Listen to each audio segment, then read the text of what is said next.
Today I'm going to teach you how to take a really cheap pad of tracing paper. It's just got 30 pages in it. It costs $1.50 from the 99-cent store. I'm going to teach you how you can turn this into a really cool artistic animation. This form of animation is called onion skinning, where we're going to use tracing paper in order to work from the end of the pad to the beginning of the pad, using the previous drawings as a guide going forward with the frames. As you can see right here, I'm animating a hole and this worm is coming out of the hole.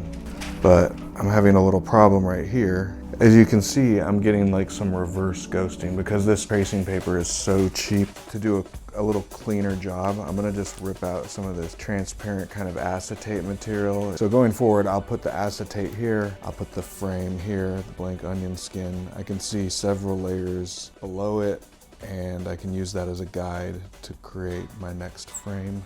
As animation workflows go, this is actually one of the simplest ways you can create a quick, fun animation frame by frame, especially if you want to do hand-drawn animations without leaving the ghostly remains of your erased previous frames.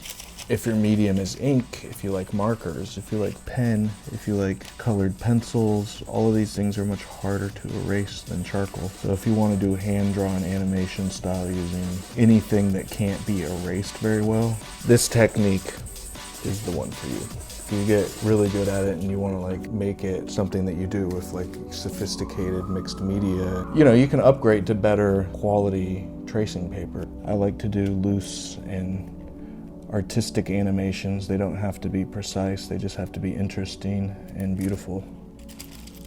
That's our last piece of the pad. That's pretty much that idea. Since my registration was set up like this, I have to respect this area and not get too close to it. So when I register this one, I'll make sure that I'm lined up at this corner. You could put another piece of artwork under that first frame and work off of that. You could put some other previous drawing that you did under there as a guide.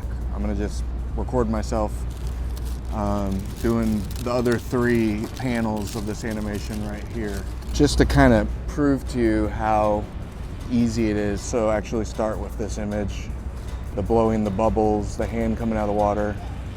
I need to draw inspiration from the outside world. Sometimes I need to go sit in a park. I need to go be around people.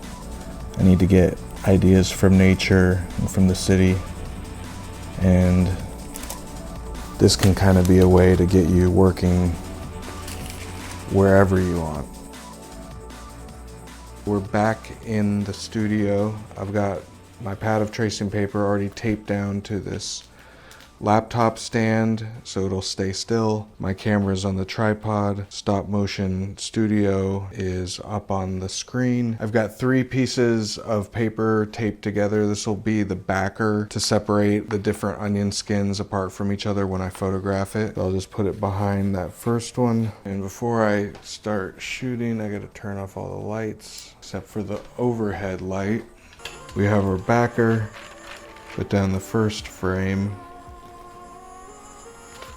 We have to touch the shutter button as gingerly as possible so we don't jiggle it.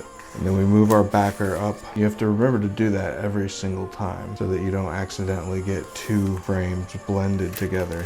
So it's kind of like drawing these out, where I would move the acetate in between the sheets to make sure there was no media bleeding through onto the previous onion skins. Well, this is the back-end workflow. In post-production, you have to do this similar thing with the backer board to make sure that there's no bleed through in the photography.